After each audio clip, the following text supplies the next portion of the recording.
we've got the wash on, but what I can see, if we just pan out a little bit, what I can see is a band of dark blue and a band of green.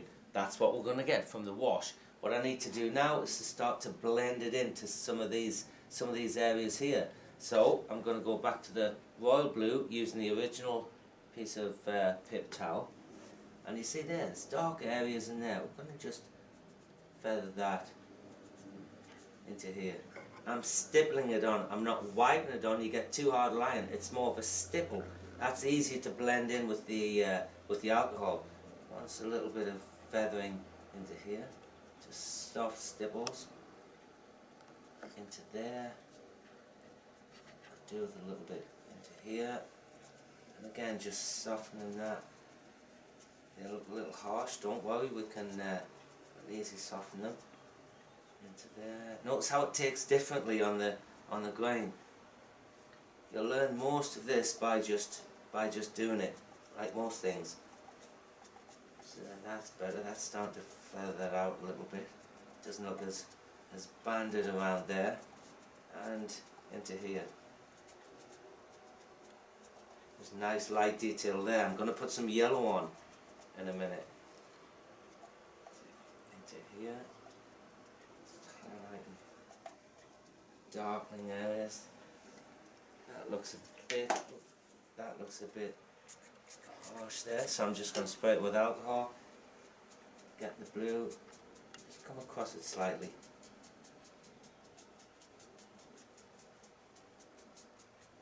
That's better.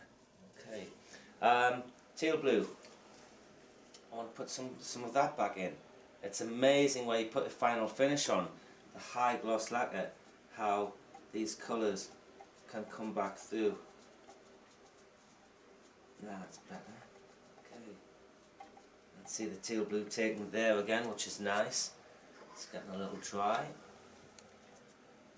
For some of the teal blue, when it hits the green, it gives you a different blue again. Flicking. Just kind of flick it in there.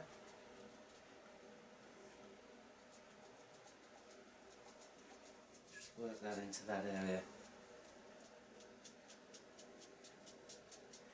Just wipe that across the grain. Generally what we're doing is following the figure in the wood, but sometimes, did that grain's pretty straight, and just feather it across because it looks like it. It needs to be feathered in there. Okay, that's broken the band up a little bit. I'm going to give it another just a very light spray to get them to blend in. Still a little bit of work to be done that area there, but we'll see when I put the yellow on. Okay, that's working fine. Just give that a minute. So just switch it on quickly, not too fast. What you don't want is for the colour to come out. Right, again, one more minute and then we're going to put the yellow on. That's going to really lighten areas of that.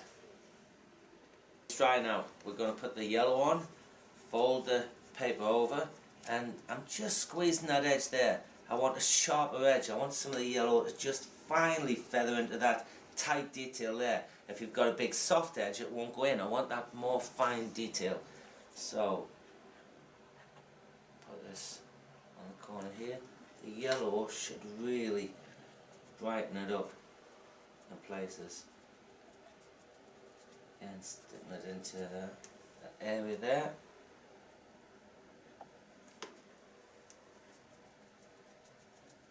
Feather it into here. See the way the figure goes? Let's hit that. Let's see if I can soften that. That blue area, slight rub on there. Some of the yellow just on the outside here maybe. Some of a little bit of figure going that way. There's a nice bit of figure around there. This is kind of coming this way. Some light areas into here. Now if I didn't feel that was light enough, I could always just hit it with maybe a 6 or an 800 grit. Just to cut it back lightly, even steel wool sometimes. That little bit of area I pointed out before. Light areas lightened up now. Let's see what happens through here. I just touch a little bit into the middle there. That's really lifted it. It's not too yellow. Maybe a little bit around here, just soften that edge. Again, just stepping back and having a look. Looks okay, maybe touch more into there. Okay, so what I'm going to do now is spray it with the alcohol. As I said earlier, you want a fine mist. What we don't want to do is put too much alcohol on, so you get what we call a curtain of alcohol running across the surface. What that does, it's too much, it's flowing across there, it drags the colours with it, and when it dries you get a dark tide line, okay? And it's a mess. So, a nice fine mist, put just enough on to get the colours to blend in, but not enough to get to cause that flooding over the surface. If you need to, hold a piece. You know, if you do see runs or you do want to blend a certain area in, and you put more in that area to make sure you keep the piece moving about so it all blends in nicely. You don't want it to, as I said, drag. So here we go.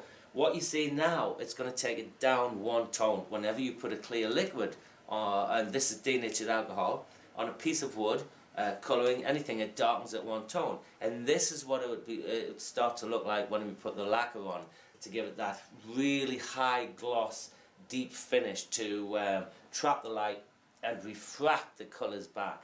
So let's see what it looks like. They're blending really well.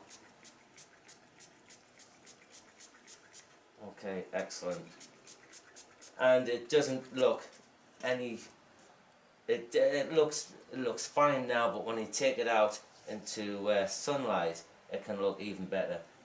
Even better. You see the true colours. This is a false light in here, but that looks a little harsh there. I'm just going to go back, blend that in a touch.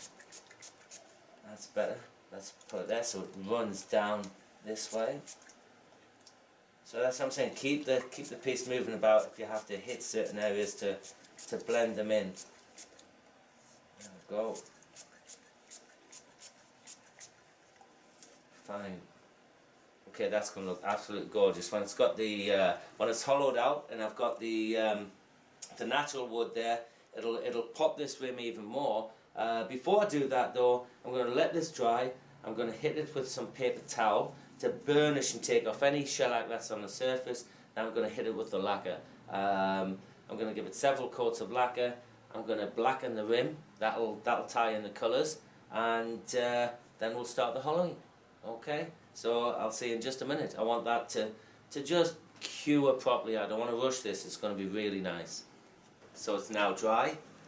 What I did was get some paper towel, switch the lathe on, and just burnish in that surface. There's a bit of shellac on there. We put several coats of dye on. See, we just take off the excess. That's put that surface beautifully for the lacquer. Before I put the lacquer on, the outside edge. Again, just watch the other DVD, sorry, the other video on on turning the platter, but that rim was slightly curved. At the moment, there's nothing to tie those colours in. We're going to have a boundary, as it were, here where we start to hollow for the inside, but on the outside there's nothing to tie the colours in. You may have inadvertently gotten colour on this edge. Try to avoid that. That's why the back was sealed, sanded, sealed, and that's really important. Sand it, seal it, give it a good seal with thin down sealer. You want that to penetrate into the pores and block them off. This is quite a thin edge, it's only about 1/8 of an inch there. If you don't seal it properly, the colour can penetrate through the pore and show up on the back side as a tiny black dot. If you do that, there's nothing, well, if that happens, there's nothing you can do. It's in the pore itself. So it's really, really critical that you sand it really well, seal it really well, and then I put a coat of oil on top. That gives me 2 levels of protection. You might inadvertently get some dye on your glove and wipe this side. It'll help to take it off if you do. So, getting back to the design nuance. A black pen, black Sharpie pen. I'm going to use black. It's quite striking. You could use a dark blue if you wanted to, a green. I like the black. It really just ties in that colour. And because this is slightly curved, I don't want a hard black line on there. Your eye would be drawn straight to it. It would be too dominant a statement. So what we're going to do is we're going to just dye this black with a Sharpie. Do not switch the lathe on because you'll destroy the tip of the pen and not deposit the ink. So just put the black Sharpie line around this outside edge. Move the piece by hand and keep your right hand with the Sharpie still. It's much easier. If you try to do it freehand, I promise you you'll go over the edge and make a mess of the colouring. So do this the way I'm doing it. Much easier. So there's that side done nicely. Come around here and just do the other side. So I'm doing the two edges and then I kind of fill in the middle. Sometimes if you go in the opposite direction, again it'll deposit the ink. This edge should have been sanded and sealed and prepped ready for this stage as well. So just filling in the middle now, and I can see just from here, yeah, just from there, that's really tied in those colours. So a little bit that I missed around the edge. You can always go over it again when you've lacquered it up, but I want to get this on and lacquer over it to seal it in at the same time. And you'll get a nice, if you do it this way, you'll get a nice sharp line. Excellent. Okay, so I'm just going to again give that 1 minute and then lacquer it up.